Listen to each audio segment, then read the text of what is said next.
Good evening, everyone. Welcome to the fifth edition of What Matters. It is my privilege and honor to introduce a good friend of mine, Ajay Rghavan, who has consented to speak to all of us today. Good afternoon, guys. So this idea is to kind of typically cover three aspects, largely what we believe in, which is a collaboration, innovation, and a culture, because we feel that it is extremely important for any organization to have these dimensions to do better overall, right? I think maybe numbers, the revenues is only a few set of guys kind of understand. The rest of them has to have a much more stronger connect to do better in life. I think that's where we believe in. What inspired you to start looking outside your area of expertise, which is legal? Firstly, thank you for inviting me. Thank you for having me here. Lovely to see such sort of doing things like this. I think from my legal days, I think from my perspective in terms of what inspired me to move away from the law, it happened pretty much by chance. I've been with a large law firm for pretty much my entire career. It was called Trilegal. I started with them in 2001 and I think was with them till 2020 when I left. But somewhere, I think in about 2016, pretty much out of the blue, I happened to see a documentary on climate change. It was a DiCaprio documentary called Before the Floods.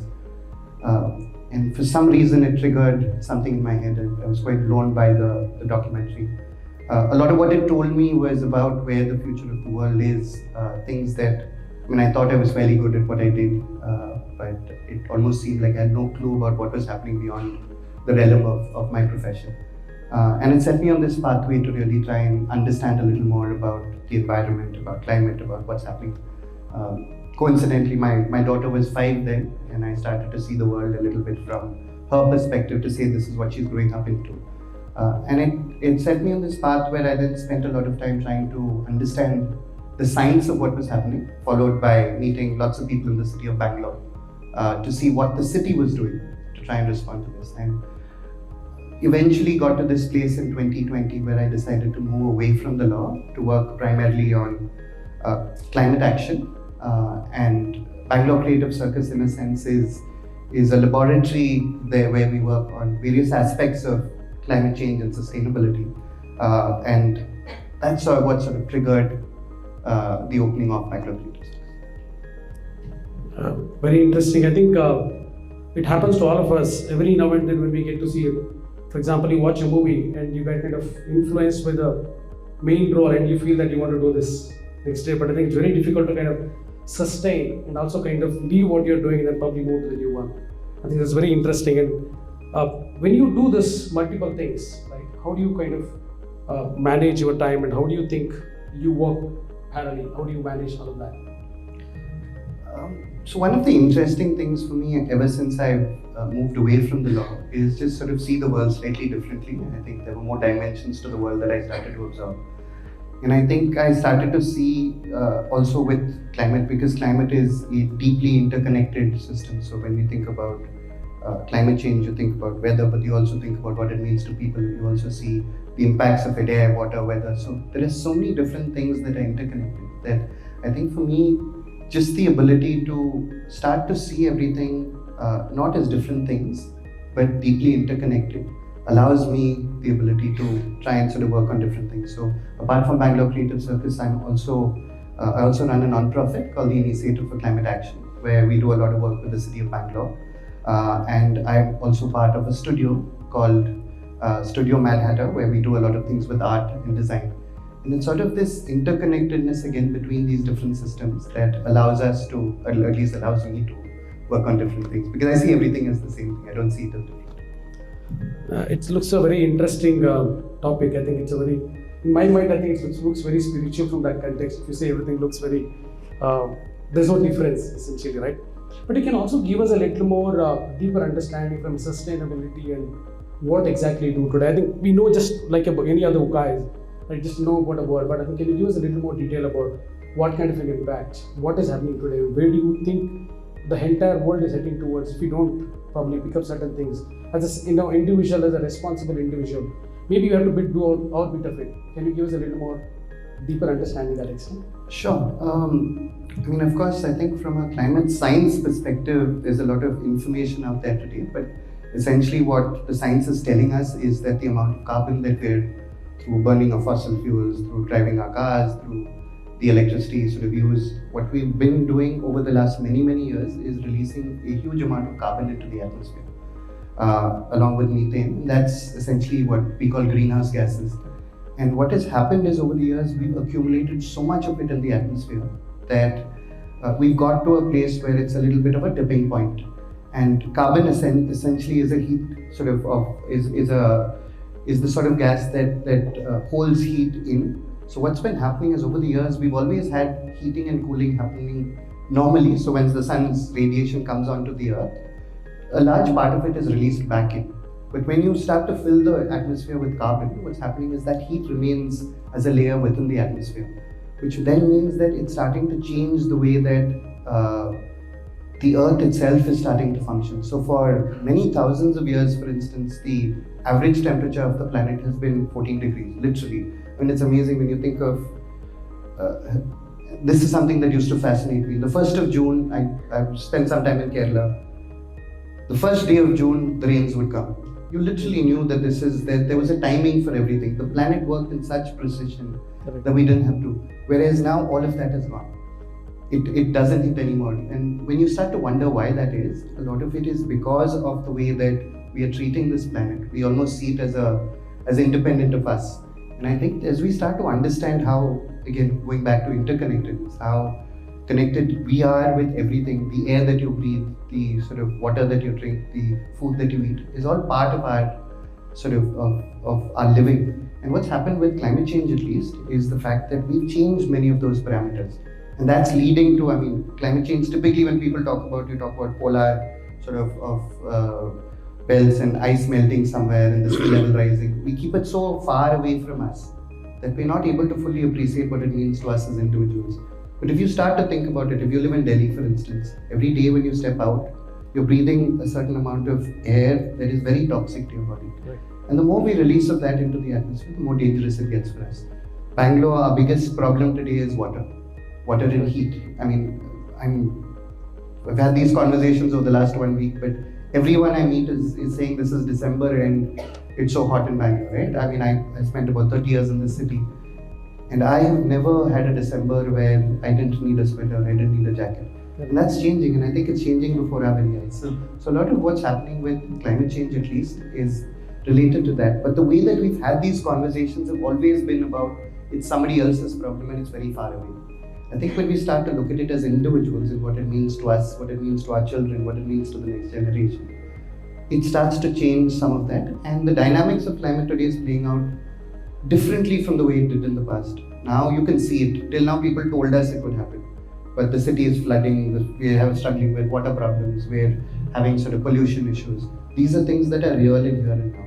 So I think from a larger perspective, that's what it is. But from an individual perspective, I think a lot of it is to do with, I mean, we always try and think of action as action that somebody needs to take. I think if we can start to look at it as individual action, what can I as an individual start to do? And it's always little steps, I think, from just carrying your own water everywhere, not sort of drinking water out of a plastic bottle. I think starting to think about how you travel somewhere. Can you take public transport? Can you use an electric vehicle to travel somewhere? I think there's a lot of little changes that each of us can make in our own individual lives, and it doesn't have to be massive changes. And sometimes these little things that many people do adds up to a big sort of picture. So I think a lot of our work is also about how we as individuals can take that little step.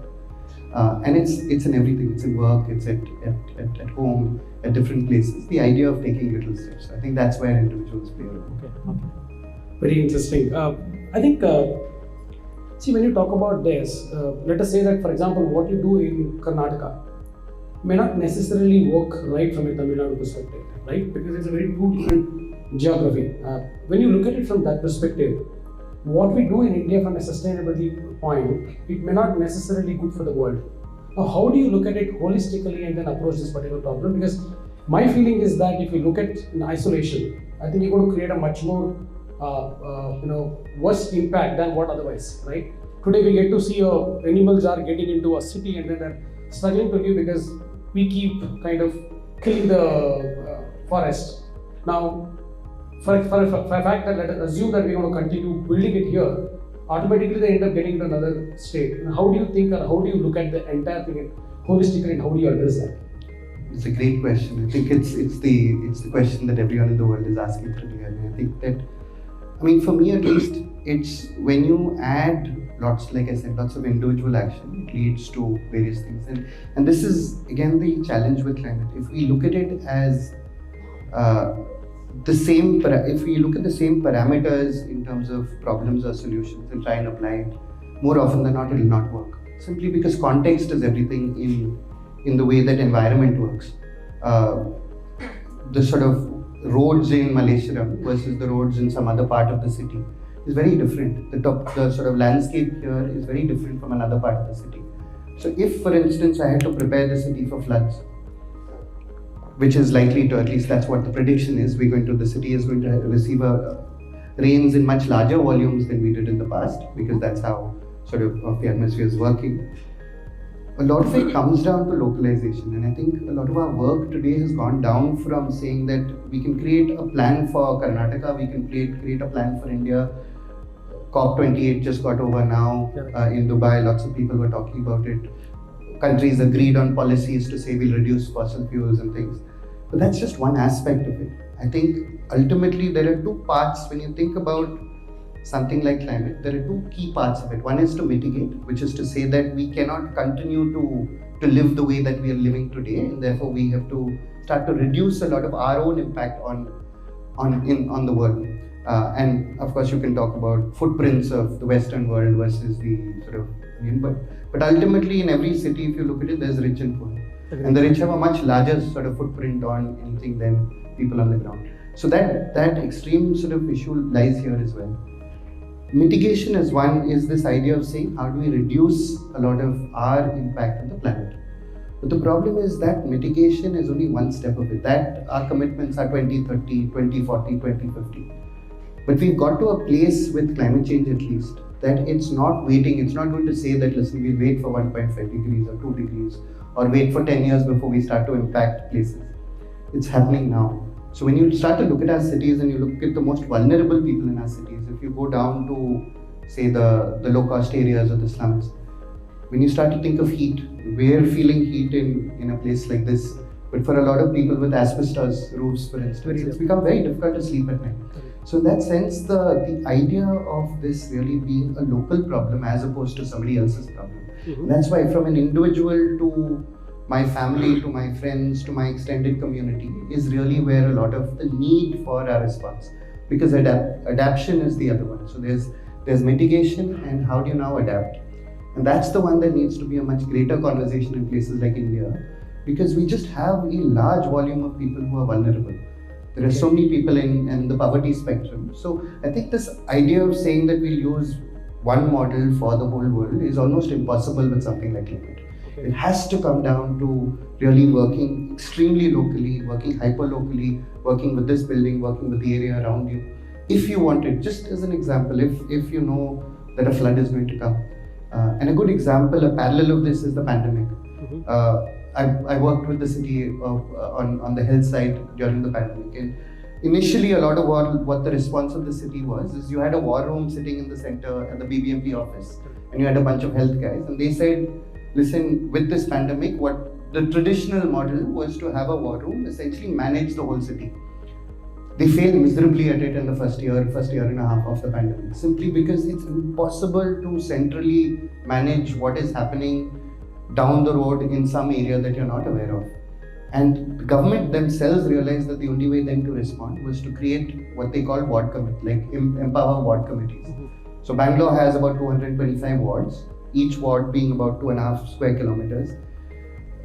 I didn't know a lot of this when I started, but I think that what I realized is that as a citizen, each of us actually has the ability to have some level of control over what happens in our local area. If we go down to the ward office, we all have the ability to both vote for your local corporator and you have the ability to get involved in the community. So we've realized that now with climate change, a lot of it comes down to building resilience at a localized level. We're working now at a ward level to say that if we can empower, if these 50,000 people who live in this area came together and started to say that, listen, when it floods here, whether you're rich or poor, it doesn't matter. It's going to impact you, it's going to impact me. Whether you're a commercial building or you're a sort of a housing society, it's the same. When the area floods, it floods for everyone. Chennai is a classic example of how everyone sort of was impacted. Yeah. So a lot of this now today is coming down to specifically saying what can I do within my local area, within my community, within my family. And that's how we're trying to build disaster sort of response. So I think from that perspective, from your point of Karnataka being different from Chennai, I think it is very, very different. And we need to appreciate that difference and then start to build. We may not be able to change what happens in sort of in Antarctica or in Chennai or things. But at least you can start to protect the people who are local. And you can start to build a framework to say that regardless of what's happening in the world, at least I know what's going to happen here. And if I know what's going to happen here, can I start to prepare for it? So that's really where I think a lot of we've realized that in order to start to work in an area like climate, the first thing is to start to work locally and with communities. And then hope that sort of cascades into what happens into the world. Far more than you will ever live, and far more than human beings will ever live. Because it's learned how to adapt, it's learned to it's constantly changing its body. Today, I mean, if you read a little bit about mosquitoes, it's quite fascinating. It knows how to smell out a human being. Yeah. Like it looks for pores, and that's evolution. That one little thing has been able to evolve over millions of years, and constantly stay relevant. Even when the dinosaurs went, these guys continue. The cockroaches and the mosquitoes have been there forever. And they're constantly evolving because there is something about them that is able to adapt and change, which we don't have the same capacity. So in that sense, I do think that some of these things, like when we think of we have this notion that we are superior to everything else as human beings, which is the greatest sort of reason for distinction. Like we're sort of walking into our own traps. I know, completely with you. Any other questions? Hi Ajay. So it was actually wonderful to hear you today. And just a quick question, I wanted to know any of your success story. Let's say that you started around 2016, right? So is there any success story you'd like to share with us? Anything that actually, I mean, you could see the impact and you could see a change in maybe somewhere in some area or with somebody or something. Sure. I mean, I think I'm quite proud of the work that we do today. And when I say we, it's a number of people who work together and do things. And like I said, I had a reasonably successful career with the law, but I never felt this way about myself, or I guess I feel a lot more purposeful today. I feel like I have a role to play in the world by virtue of the work that I do. And I think for me, I wouldn't want to call it success because it's always sort of a gliding path. I mean, I think for the rest of my life, I'm going to now be pursuing this thing despite the fact that I know I'll never solve it. But you know that you can take little steps in getting there. What I think we are probably most proud about is the fact that we've been able to connect with such an incredible bunch of people. I mean, one of the things, because by virtue of having our space, we have a lot of people from the city who are involved in lots of impactful things visit us. And I keep telling people, for me, just waking up and going into work is the most inspiring thing, because the number of people who walk into that space and inspire, somebody has been some brilliant person somewhere with NASA, is now sort of working with some animals somewhere. Somebody else is given their life to making sure that people in poorer sections of society have sort of better lives. This city is full of incredible people. I think that's the one learning I have. And I've heard this from a lot of people. I think a lot of people who travel in from Delhi, Bombay, other big cities, constantly say that the culture of the city is very different. There's so many more people who are really interested in doing things beyond their work and beyond their immediate sort of needs. They're willing to sort of support and share. So I think in that sense, just meeting all of these wonderful people for me is constantly exciting. It keeps us sort of going. And for me, just the fact that with Bangalore Creative Circus, for instance, to have created something that came out of the mind that we thought didn't make sense. A lot of people didn't make sense, but actually does today, in a sense is exciting. So I don't know if any of that can be attributed to as something as success, but it certainly feels good. So building a good work culture or a good culture in the city or in the environment or whatever that is, I think really allows for a lot more people to contribute to whatever it is. And I think it comes down to recognizing that every single person is important, because it's not, the idea of education is supposed to allow for young people or whoever goes through the cycle of education to become a better human being. Unfortunately, that is flipped, and what we do today is our education system essentially gears you towards. And because that becomes your focus, a lot of how you go through that system is very different from appreciating, like you become far more competitive as an individual. Your goal in life is to sort of crack an exam and get something. So I think the education system, I think, and the way that we have built our system itself is massively flawed. So in that sense, I think that if we were able to change the way that we, at least for young people, the way that we look at aspiration, and of course a lot of it comes down to the dynamics of where we are today. Without the money you can't live, and that's recognizable. But imagine if we created systems that allowed for that child not to feel like you're a failure. I think so much of our system is built on the fact that you'll have maybe 2% of any class being success and everyone else being a failure, right? So throughout your life, somebody's telling you that you are not good enough. And I think that's just, it's terrible to come out into the world in a way that people have always told you that you're a failure. And I think that if our systems were more balanced, if our education systems weren't necessarily as competitive as they are, but created a slightly different ethos for children to sort of appreciate the world, see how to engage with the world, I think that would make a big difference. I think I'm a fellow lawyer, just putting it out there. So you talked about purpose, and then the fact that you left Trilegal at a very, obviously you were the partner stage, right? To leave at that stage when you're really successful, to pursue something which is not, you're not even sure whether it's going to give results, it's kind of altruistic in its intentions. Was it a difficult choice to make? I mean, giving up a stable source of money which is coming into the pocket while concentrating on something which is good for the society, but you don't know whether it's good for you, and having it sustained throughout your life, it's a difficult choice to make for sure. So how did you take that choice? And if somebody else wants to take that choice, how do you come up with words to advise them?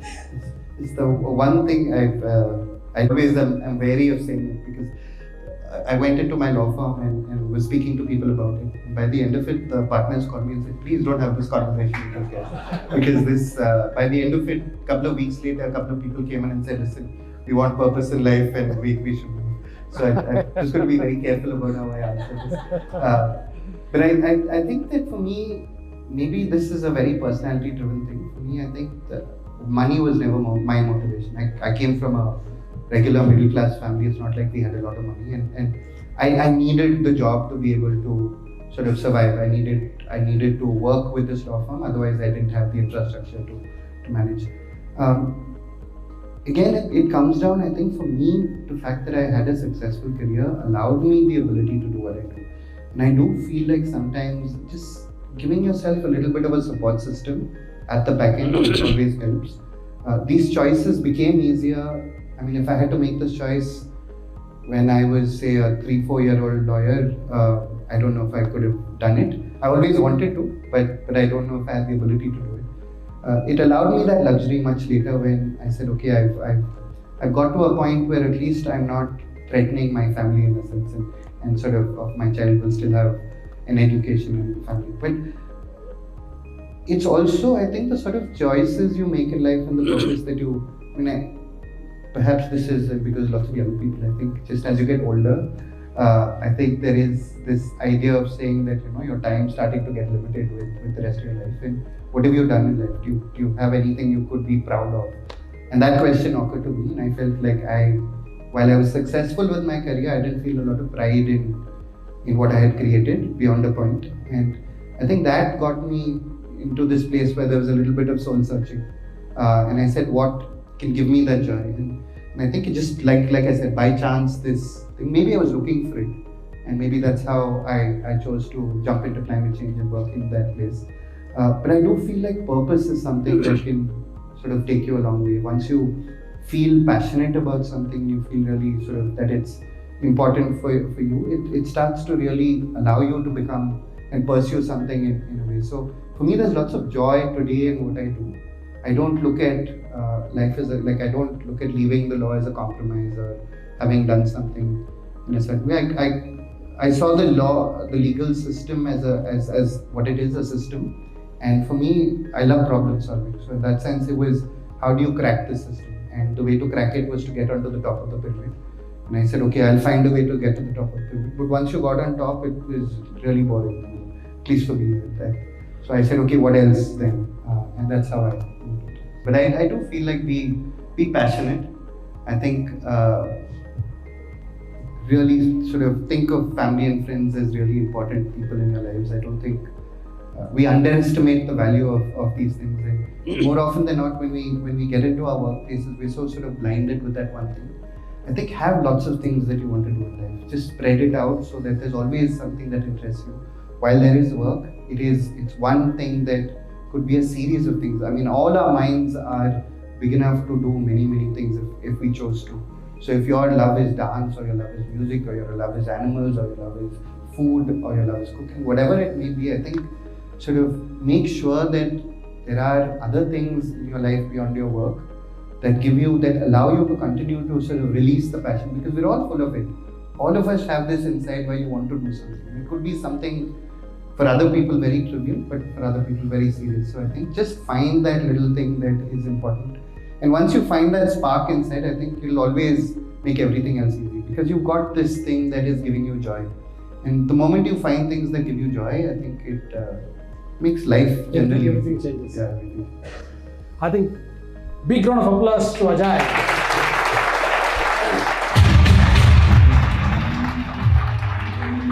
I think it has. Thank you so much.